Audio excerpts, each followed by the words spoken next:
ఇంకొక ప్రధానమైన మన మీద ఈ మనకు పడని వాళ్ళు, మనకు గిట్టని వాళ్ళు, the so called Eenadu, the so called Andhra Jyothi, the so called TV5 ఎవరైతే ఈ అబద్ధాల బ్యాచ్ ఎవరైతే ఉన్నారో అధ్యక్ష, వీళ్ళు మన మీద చేసే ఇంకొక ఆరోపణ అధ్యక్ష, మనం రాష్ట్ర ప్రభుత్వం ఎక్కువ అప్పులు చేసిందని, రాష్ట్ర ప్రభుత్వం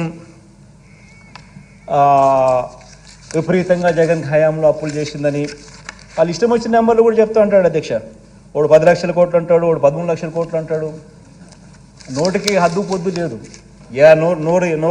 నోరు ఏ మాదిరిగా తిరిగితే ఆ మాదిరిగా చెప్పే కార్యక్రమాలు జరుగుతూ ఉన్నాయి అధ్యక్ష. ఒకసారి గమనించినట్లయితే అధ్యక్ష, రాష్ట్ర ప్రభుత్వం నేరుగా చేసిన అప్పులు గ్యారంటీతో కూడా వివిధ కార్పొరేషన్స్, వివిధ సంస్థలకు చేసిన అప్పులు విత్ గవర్నమెంట్ గ్యారంటీస్, ప్రభుత్వ గ్యారంటీలు లేకుండా కూడా ప్రభుత్వం చేసిన ప్రభుత్వ రంగ సంస్థలు చేసిన అప్పులు, ఇవన్నీ కూడా పరిగణలోకి తీసుకుంటే అధ్యక్ష, గమనించినట్లయితే అధ్యక్ష 3 స్లైడ్స్ క్లియర్గా కూడా చూపించడం జరుగుతూ ఉంది అధ్యక్ష. అధ్యక్ష ఇవన్నీ కూడా తీసుకుంటే అధ్యక్ష విభజన నాటికి గమనిస్తే అధ్యక్ష, ఫస్ట్ కాలం అధ్యక్ష విభజన నాటికి స్టేట్ గవర్నమెంట్ డెట్, తర్వాత రెండో కాలంలో విభజన నాటికి 1,18,050 కోట్లు స్టేట్ గవర్నమెంట్ డెట్ ఉంటే అధ్యక్ష, స్టేట్ గవర్నమెంట్ గ్యారంటీడ్ డెట్ మరో 14,000 కోట్లు. మొత్తంగా చూస్తే debt state government debt, state government guaranteed debt రెండు కలిపితే 1,32,000 రాష్ట్ర విభజన టయానికి ఉంటే, చంద్రబాబు నాయుడు గారు మే 2019 అంటే తను దిగిపోయేసరికి మే 2019లో ఆయన దిగిపోయాడు అధ్యక్ష. మన ప్రభుత్వం వచ్చింది జూన్లో వచ్చినాం. మనం వచ్చేదాకా కూడా చంద్రబాబు నాయుడు హయాంలో ఒకసారి గమనించినట్టయితే 1,32,000 non government guarantee det of public sector undertakings, అవి కూడా కలుపుకుంటే అధ్యక్ష ఇంకొక 21,000 కూడా, అది కూడా కలుపుకుంటే టోటల్గా ఏ రకమైన నువ్వు ఏ భూతద్దం వేసినా, ఏం మ్యాగ్నిఫైయింగ్ లెన్స్ పెట్టి ఏం ఎతికినా, ఏమున్నా కానీ స్టేట్ గవర్నమెంట్ డెట్ కానీ, స్టేట్ గవర్నమెంట్ గ్యారంటీ డెట్ కానీ, స్టేట్ గవర్నమెంట్ గ్యారంటీ లేకుండా తెచ్చిన డెట్ కానీ, పబ్లిక్ సెక్టర్ అండర్టేకింగ్స్ తెచ్చిన డెట్ కానీ ఏది తీసుకున్నా కూడా అధ్యక్ష, రాష్ట్ర విభజన టయానికల్లా 1,53,000 కోట్లు డెట్ ఉంటే, చంద్రబాబు నాయుడు గారి హయాం దిగిపోయే టయానికి 4,12,288 కోట్ల రూపాయలు చేసి దాన్ని ఆయన దిగిపోయాడు. అంటే 1,53,000 కోట్లను కాస్త 4,12,288 కోట్ల రూపాయలు చేర్చి ఆయన దిగిపోతే, మనం 4,12,000 కోట్ల రూపాయలు డెట్తో మన ప్రయాణం ప్రారంభించాం. ఇప్పుడు అది 7,03,000 కోట్లకు డెట్ కనిపిస్తూ ఉంది. ఒకసారి ఈ కంపౌండెడ్ యాన్యువల్ గ్రోత్ రేట్ ఒకసారి గమనించినట్టయితే అధ్యక్ష, డెట్లో ఎవరెవరి హయాంలో ఎంత గ్రోత్ రేట్ నమోదైందని చూస్తే, total growth rate and debt చూస్తే ఈ 1,53,000 కోట్లు కాస్త 4,12,000 కోట్లు కావడం అంటే, చంద్రబాబు నాయుడు హయాంలో సంవత్సరానికి గ్రోత్ రేట్ 21.87% పెరుగుదల ఉంటే, మన హయాంలోకి వచ్చేసరికి కేవలం 12.13% మాత్రమే పెరుగుదల కనిపిస్తూ ఉంది. పైగా అధ్యక్ష చంద్రబాబు నాయుడు టైంలో బటన్లు లేవు, స్కీములు లేవు, మంచి చేసిన పరిస్థితి లేదు, మంచి చేసిన చరిత్ర లేదు. కేవలం అప్పుడు ఉండింది DPT, దోచుకో పంచుకో తినుకో. ఒక ఈనాడుకింత, ఒక ఆంధ్రజ్యోతికింత, ఒక TV5కింత, ఇంకొక దత్తపుత్రుడికింత, ఈయన ఇంత, జన్మభూమి కమిటీలు ఇంతే. ఈ నీళ్ళు మొత్తం పంచుకునే కార్యక్రమం తప్ప ఎక్కడా కూడా బటన్ నొక్కడం కానీ, ప్రజలకు పేదవాళ్ళకు పోవడం కానీ, అక్కచెల్లెమ్మలు ఖాతాల్లోకి వెళ్ళడం కానీ ఎక్కడా జరగలేదు. ఏ అవ్వాతాత కూడా సంతోషంగా లేదు. మన హయాంలో అధ్యక్ష కోవిడ్, ఇంతకుముందు నేను చెప్పినా కదా అధ్యక్ష, ఎటువంటి పరిస్థితుల్లో మనం వచ్చినామని చెప్పి. కోవిడ్ వల్ల ఆదాయాలు తగ్గినాయి. కోవిడ్ వల్ల ఆదాయాలు తగ్గినప్పటికీ, కోవిడ్ వల్ల ఇంకా అదనపు ఖర్చు పెరిగినప్పటికీ, అన్నీ జరిగినప్పటికీ, ప్లస్ ఎప్పుడూ ఎవరు ఊహించని విధంగా బటన్ నొక్కే కార్యక్రమం మనం తీసుకొచ్చినప్పటికీ, ఇన్ని లక్షల కోట్లు మనం ట్రాన్స్పరెంట్గా, ఎక్కడ కరప్షన్ లేకుండా, వివక్ష లేకుండా ట్రాన్స్పరెంట్గా మనం పారదర్శకంగా ప్రతి అకౌంట్కు మనం చేర్పించిన పరిస్థితుల్లో ఇంత చేసినప్పటికీ కూడా చంద్రబాబు నాయుడు హయాంలో 21.87% compounded annual growth rate of debt ఉంటే మన హయాంలో కేవలం 12.13% మాత్రమే ఉంది అధ్యక్ష. ఇది నిజంగా రికార్డ్ అధ్యక్ష. నేను చూపించినవన్నీ కూడా దిస్ ఇస్ ఇది RBI data, CAG data, state budget documents ఇవన్నీ ఉన్నాయి. ఎక్కడా కూడా దీంట్లో అవాస్తవాలు ఏం లేవు. అసెంబ్లీ ముందర ప్రవేశపెడుతున్నాం. స్టేట్ డెట్టే చూసుకుంటే అధ్యక్ష, మామూలుగా స్టేట్ డెట్ అంటారు. State government debt, state government guaranteed debt అని యూజువల్గా ఆ రెండు మాత్రమే పరిగణలోకి తీసుకుంటారు. ఆ రెండు మాత్రమే యూజువల్గా పరిగణలోకి తీసుకున్నా కూడా అక్కడ కూడా చూసుకుంటే 132,000 రాష్ట్ర విభజన అప్పుడు మనకు అప్పులుంటే, రాష్ట్ర విభజన నుంచి చంద్రబాబు నాయుడు గారు దిగిపోయే మే 2019 నాటికి 3,31,000 కోట్లకు పెరిగింది. అంటే 20.17% కంపౌండెడ్ యాన్యువల్ గ్రోత్ రేట్ అయితే మన హయాంలో అదే చంద్రబాబు నాయుడు గారి పీరియడ్కు మన హయాంకు ఒకసారి గమనించినట్టయితే పెరుగుదల కేవలం 14.94% మాత్రమే పెరుగుదల కనిపించే పరిస్థితి మనకు కనిపిస్తూ ఉంది అధ్యక్ష. ఇక్కడ మరో విషయం ఏమిటంటే అధ్యక్ష, రాష్ట్ర ప్రభుత్వం అధ్యక్ష గత 5 సంవత్సరాల అధ్యక్ష కేంద్ర ఆర్థిక సంఘం సూచించిన పరిమితిని అధ్యక్ష మించి చేసిన అప్పులు. ఇది కూడా మనం ఏందంటారా, ఇది కూడా ఈ గిట్టని వాళ్ళందరూ కూడా విపరీతంగా ఆయన అప్పులు చేస్తూ ఉన్నాడు, విపరీతంగా తీసుకొచ్చేస్తున్నాడు, విపరీతంగా అది తీసుకొస్తున్నాడు, ఇది తీసుకొస్తున్నాడు, ఇది చెప్పడం లేదు, అది చెప్పడం లేదు, ఇష్టం వచ్చినట్టుగా మన మీద ఆరోపణలు చేసేవాళ్ళు మాట్లాడుతాడు. ఈనాడు ఒకడు, ఆంధ్రజ్యోతి ఒకడు, ఆ TV5 ఒకడు, ఆ చంద్రబాబు నాయుడు ఒకడు, వీళ్ళు కాక సొగం తెలిసి సొగం తెలియని కొంతమంది ఆయన అనుంగ బ్యాచ్. ఇదంతా కూడా ఈ కౌరవ సైన్యంలో భాగస్తులుగా వీళ్ళంతా మిగతా వాళ్ళు కూడా మాట్లాడుతుంటారు అధ్యక్ష. ఇక్కడ గమనించినట్టయితే అధ్యక్ష, తెలుగుదేశం ప్రభుత్వం హయాంలో అధ్యక్ష 2014-19 మధ్య కేంద్ర ఆర్థిక సంఘం అధ్యక్ష పరిమితులకు మించి చేసిన అప్పులు చంద్రబాబు నాయుడు గారి హయాంలో 28,457 కోట్లు కనిపిస్తూ ఉంటాయి అధ్యక్ష. మీరు గమనించినట్లయితే ఫిజికల్ డెఫిసిట్ అంటే రాష్ట్ర ప్రభుత్వం తీసుకొచ్చిన అప్పులు. Physical deficit as a percentage of GSDP అంటే వాళ్ళు ఎంత పర్సంటేజ్ బారో చేసినారు అని. Physical deficit as recommended by finance commission అంటే ఫైనాన్స్ కమిషన్ రికమెండేషన్స్ ఏమిటి అని. Physical deficit as permitted by recommendations, finance commission recommendations ప్రకారం what is the permitted number అని చెప్పి.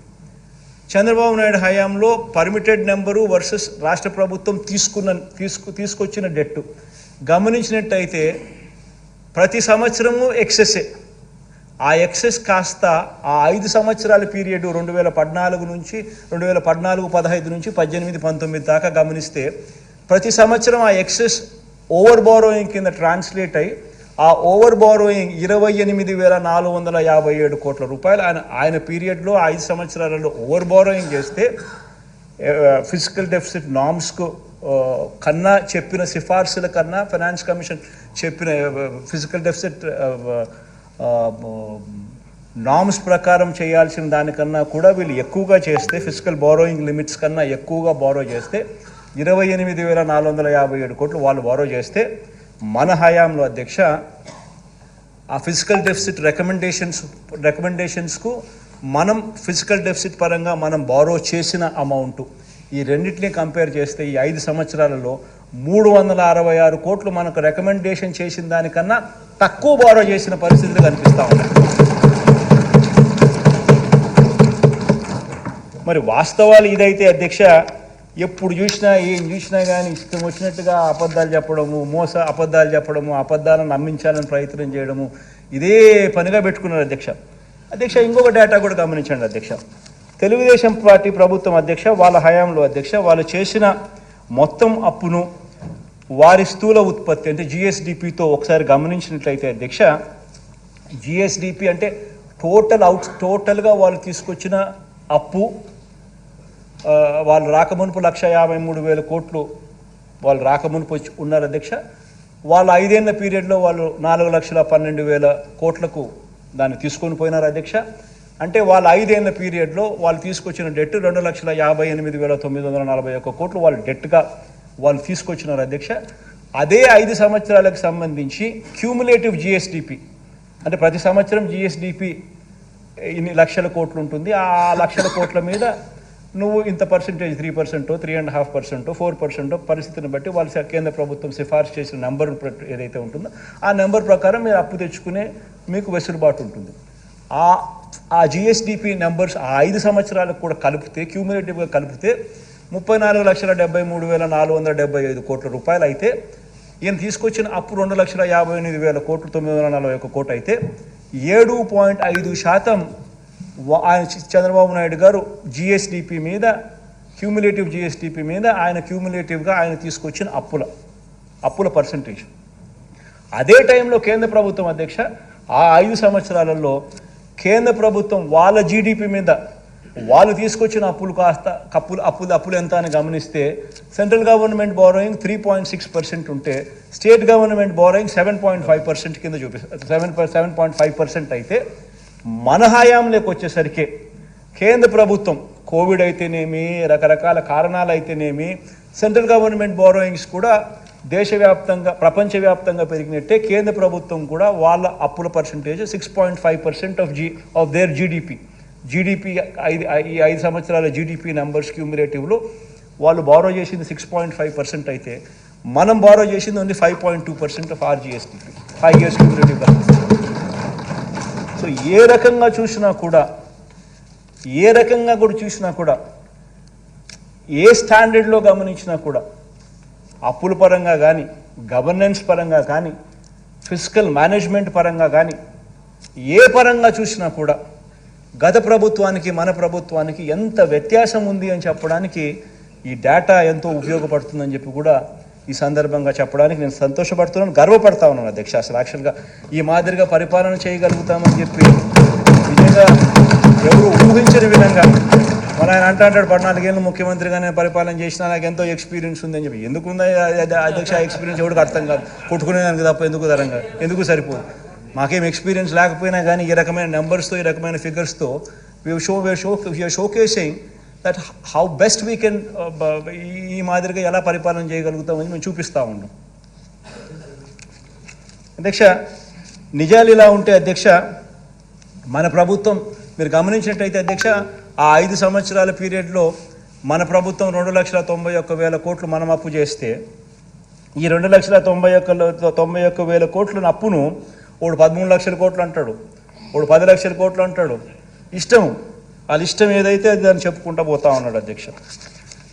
ఈ 14 ఏళ్ళు సీఎంగా అధ్యక్ష తాను చేసింది ఏమిటనంటే అధ్యక్ష చంద్రబాబు నాయుడు గారు సీఎంగా 14 సంవత్సరాలు ఉన్నా కూడా తాను చేసింది ఏమిటి అధ్యక్ష, కుటుంబాలకు ఏమీ చేయలేదు.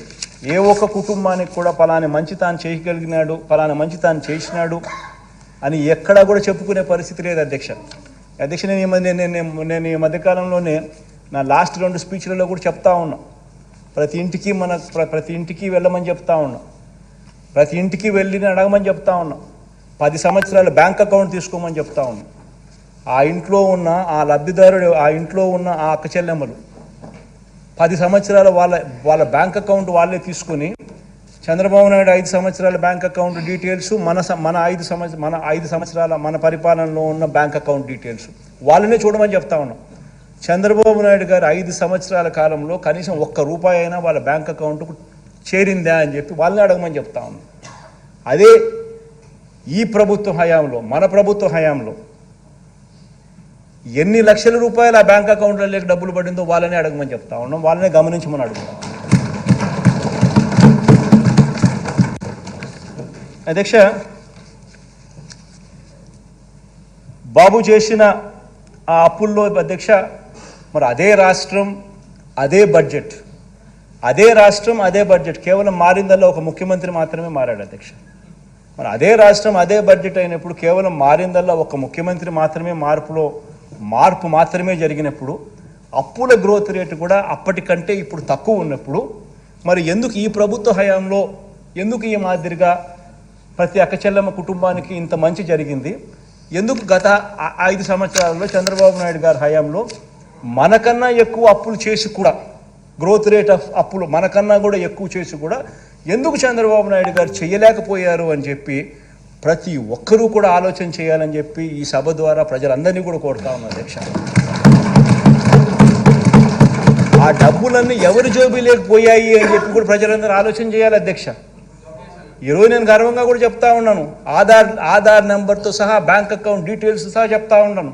2,55,000 కోట్ల రూపాయలు ఎవరెవరికి ఇచ్చినాము, ఏ ఆధార్ నెంబరు, ఏం బ్యాంక్ అకౌంటు, ఏం డీటెయిల్స్ అని చెప్పగలుగుతా ఉన్నాం. మరి చంద్రబాబు నాయుడు గారి హయాంలో ఎందుకు చేయలేకపోయాడు? ఈ డబ్బులన్నీ ఎవరి జోబీ లేకపోయాయి? ఈనాడికి ఎంత పోయింది, ఆంధ్రజ్యోతికి ఎంత పోయింది, TV5కి ఎంత పోయింది, చంద్రబాబుకి ఎంత పోయింది, జన్మభూమి కమిటీస్కి ఎంత పోయింది, దత్తపుత్రుడికి ఎంత ఇచ్చినాడు? ఇవన్నీ